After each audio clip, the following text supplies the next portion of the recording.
आज लगा कि आप सब लोगों से एक बार मुलाकात हो जाए। हाँ, तो इसलिए जल्दी जल्दी आए ना। अभी आजकल देख रहे होंगे रांची की सड़कों पर खूब पोस्टर लगे हुए और संविधान को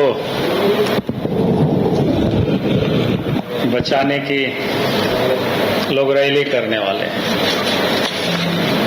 तो हम सब लोगों के देहात में जो कहावत है ना, 70 चूहा खा के बिल्ली चला हज को, तो ये हमको लगता है ये जुमला कांग्रेस पार्टी पर सटीक बैठता है। आजाद भारत में कांग्रेस पार्टी ने संविधान के साथ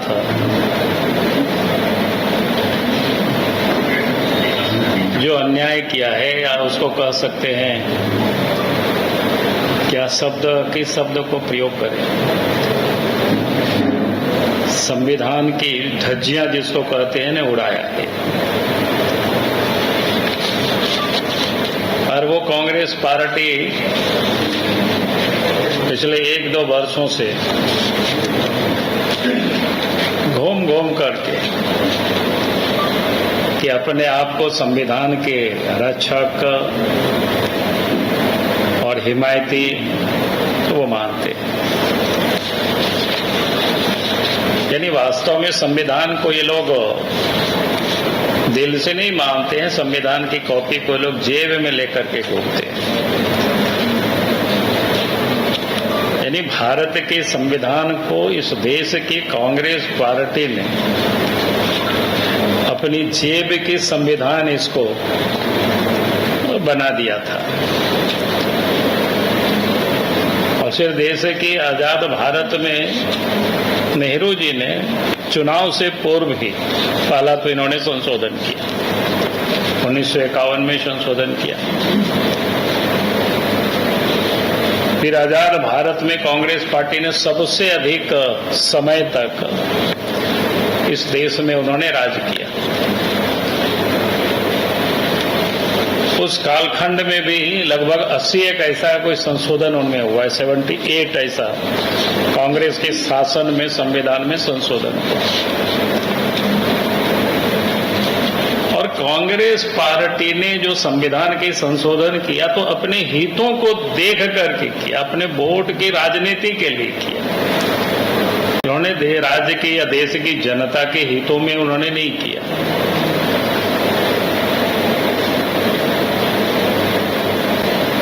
आप अगर याद करें एक तो इमरजेंसी को याद करिए। इमरजेंसी में तो संविधान की तो इन्होंने पूरी तरह से धज्जी उड़ा दिया। यानी संविधान में जो भी हमारी स्वतंत्रता, अभिव्यक्ति, न्यायपालिका, यानी सब स्वतंत्रता को इन्होंने समाप्त कर दी थी। और श्रीमती गांधी ने उसको अपने पूरा संविधान को समाप्त करके, यानी इसको कह सकते हैं कि पूरे अधिकार को अपने पास हस्तगत कर लिया। और आज उसी पार्टी के नेता या कांग्रेस पार्टी आज देश भर में घूम घूम करके संविधान की रक्षा की दुहाई दे रहे हैं। उस समय न्यायपालिका की स्वतंत्रता, अखबार की स्वतंत्रता, सब कुछ समाप्त कर दिया था। देश में जितने भी बड़े लीडर थे जो कांग्रेस पार्टी का विरोध करते थे, उन सारे लोगों को उन्होंने जेल में ठूंस दिया था। और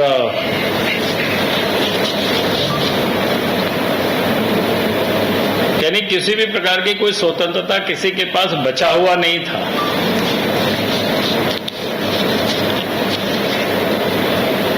आज आज वो कांग्रेस पार्टी संविधान की हिफाजत की बात करते हैं, रक्षा की बात करते हैं, तो शायद उनको उससे पहले देशवासियों से क्षमा मांगनी चाहिए थी कांग्रेस पार्टी को। क्योंकि अभी आ भी रहे हैं तो हम चाहेंगे कि कांग्रेस पार्टी के अध्यक्ष शायद आ रहे हैं कि भाई उनको सार्वजनिक मंच से एक बार को कान पकड़ करके देशवासियों से क्षमा मांगना चाहिए कि हमारे पूर्वजों ने, हमारे नेताओं ने इस संविधान के साथ किस प्रकार से छेड़छाड़ किया है, वो किसी से छुपा हुआ नहीं। क्योंकि वास्तव में ये लोग संविधान को ही मानते नहीं, ये लोग संविधान के विरोध में और वोट के तुष्ट करने के लिए लोग राजनीति करते। वो साहबानों का मामला आप सबको पता है कि सुप्रीम कोर्ट ने जब एक बूढ़ी महिला को गुजारा भत्ता देने के लिए सुप्रीम कोर्ट के आदेश को बदलने के लिए संविधान में उस समय राहुल गांधी के पिताजी थे, उन्होंने उसको संशोधन किया और कानून बना दिया। तो आप समझ सकते हो कि वो किस प्रकार की तुष्टीकरण की वो राजनीति कर रहे थे और संविधान को उस हिसाब से चलाने की उन्होंने कोशिश की। जम्मू कश्मीर में 35 सीए 370 ये किसी से छुपा हुआ नहीं है। तो ये गांधी परिवार ने, कांग्रेस पार्टी ने लगातार संविधान के साथ जो इन्होंने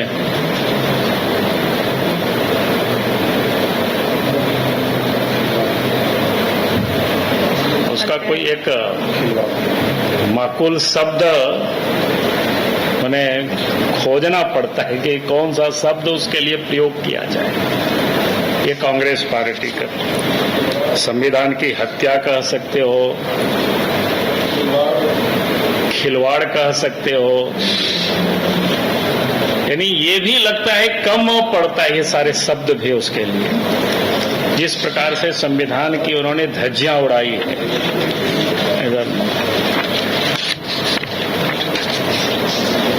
तो इसलिए हम कहते हैं कि ये जो कांग्रेस पार्टी आज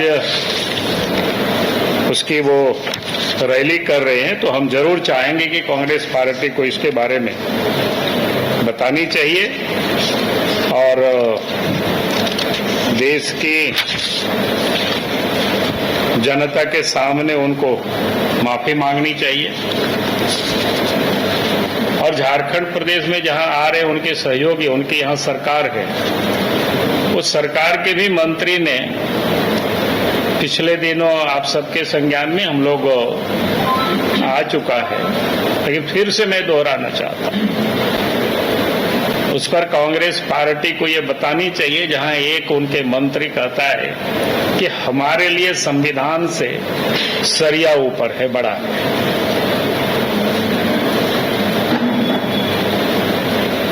आज वो सरकार के मंत्रिमंडल में वो शामिल है, कांग्रेस पार्टी भी उस सरकार में शामिल है। तो कांग्रेस पार्टी को ये बतानी चाहिए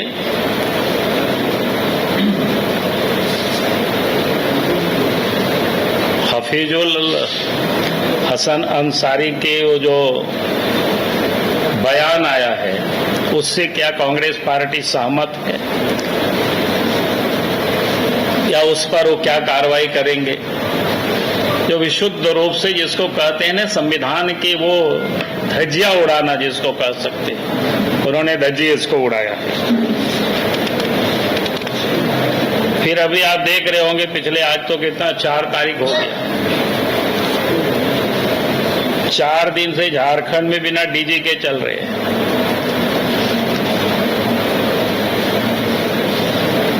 जबकि पूरा कानून क्या कहता है,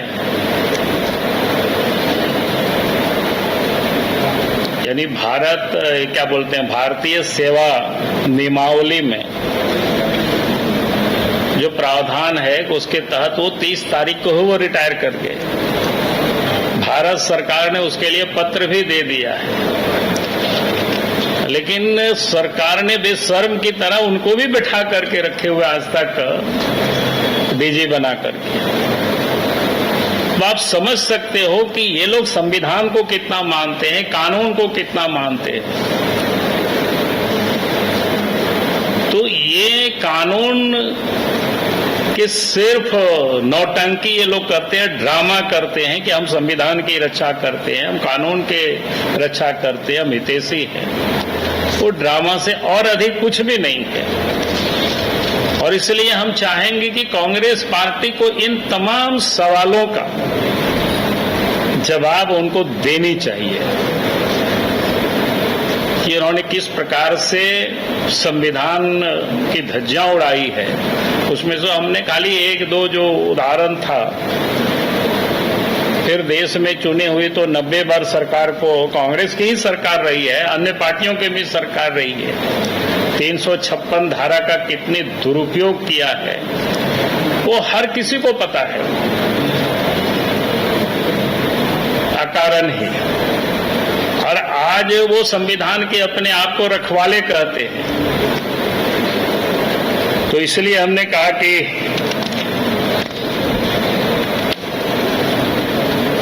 फिर आप देख रहे होंगे नेशनल हेराल्ड के मामले में जब ईडी उनसे पूछताछ करती है तो सड़कों पर आंदोलन करता है, उसके दफ्तर पर आंदोलन करता है कि भाई आप अगर संविधान को मानते हैं, कानून को मानते हैं, तो आप उसको फेस करिए। इसके लिए आप दबाव बनाने की क्यों कोशिश करते हैं?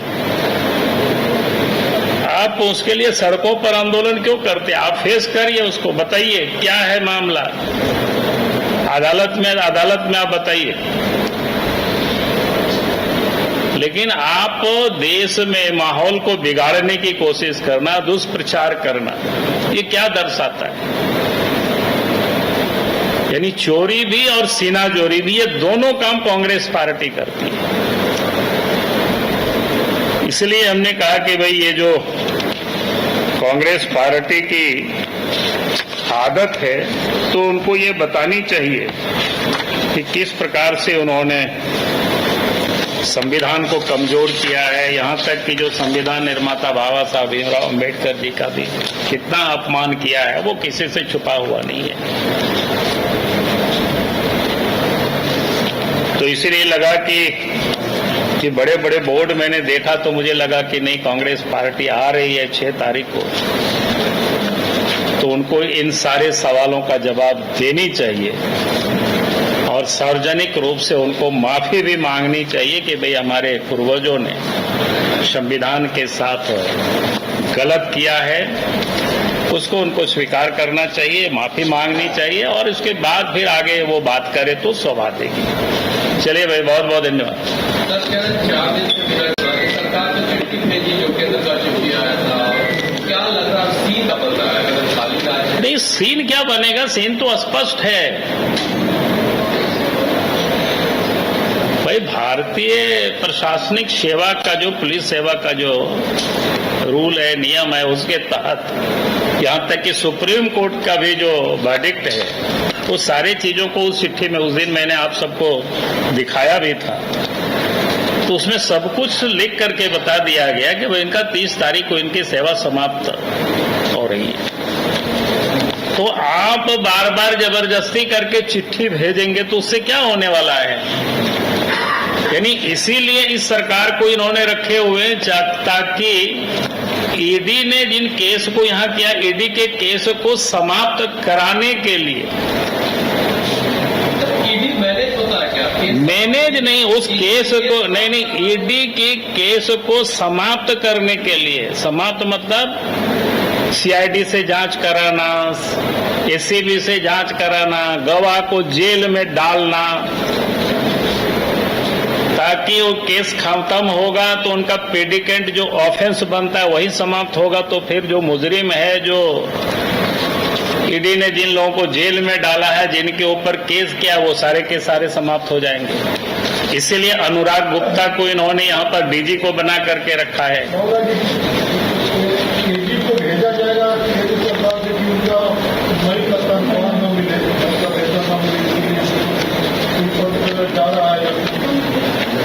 अब ये विषय मेरा नहीं है, मेरा विषय तो इतना है कि उनको तो ऐसे ही समाप्त हो गया सर्विस, भारत सरकार ने उसको लिख दिया भाई। अब उसके बाद रखें तो मुझे नहीं लगता है कि उनको कोई वेतन मिलेगा इसी से। जब भारत सरकार ने लिख दिया, उनकी सेवा समाप्त हो गई, फिर उसमें कहां बचा हुआ है उसमें से प्रश्न? मेरे समझ से तो नहीं मिलेगा वेतन। कैसे मिलेगा जब उनका सेवा ही 30 तारीख को समाप्त हो गया, उसको भारत सरकार ने पुष्ट कर दिया कि उनकी सेवा समाप्त हो गई, और वो भी 22 तारीख को ही पुष्ट कर दिया। कोई ऐसा नहीं है कि 30 तारीख के बाद पुष्ट किया, 22 तारीख को ही कर दिया पूर्व में कि इनका सेवा 30 तारीख को समाप्त हो। और डीजी ही नहीं है तो डीजीपी क्या काम करेगा? हम तो कह रहे बिना डीजी के अब यह चल रहा है रात 4 दिनों से। अब तो हेमंत सोरेन को पूछो भाई कैसे कानून के विपरीत काम किया। इसलिए कहने कांग्रेस पार्टी भी आ रहे 6 तारीख, उनके नेता को भी पूछे। हिंदुस्तान में कहीं भी किसी भी राज्य में इस प्रकार की कोई मामला कहीं नहीं है। हमने सब जगहों से पता किया कि ऐसे कहीं कोई राज्य में और क्या है मामला, कहीं नहीं है।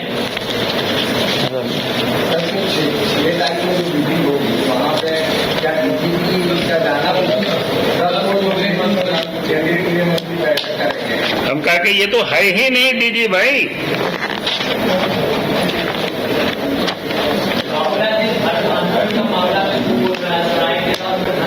बैठक वगैरह तो पानी पिलाने के लिए बहुत लोग आते जाते रहते हैं, उसे क्या है यहाँ चक्कर? धर्मांतरण वाला आपने ट्वीट भी किया है, जैसे सरायकेला और धर्मांतरण का मामला है। जो मामला आया है बिल्कुल सच है। जैसे हमने राज्यसभा के सदस्य प्रदीप वर्मा जी को यहाँ भेजे थे, कहाँ आपको नहीं, हाँ सरायकेला जिला में जहाँ घटना घटी थी, निमडी। तो हमने कहा कि वास्तविकता पता करो। तो वास्तविकता क्या है कि एक घर में एक बूढ़ी माँ रहती थी, एक बच्ची और एक बेटा थे। वो बच्ची बीमार थी तो उससे झाड़ फूंक के लिए वो लड़का झाड़ फूंक करते करते एक दिन आकर के उस बूढ़ी माँ को कहते हैं हम रात में आएंगे और ये बच्चे को लेकर के जाएंगे, अगर आप लोग कोई विरोध करेंगे तो फिर आपको भी और बेटा को भी हम मार देंगे। और उसके बाद रात में आते हैं और फिर बच्ची को उठा करके ले जाते हैं, और कहाँ आसनसोल वगैरह में शादी होता है, जबरदस्ती जिसको कह सकते हैं। तो इस प्रकार की कहीं भी हरकत होता है तो फिर वो बिल्कुल गलत नहीं है, गलत है। तो समाज में स्वाभाविक रूप से आक्रोश पैदा होगी इस प्रकार की जब कहीं भी घटनाएं होगी। चले भाई, बहुत बहुत धन्यवाद।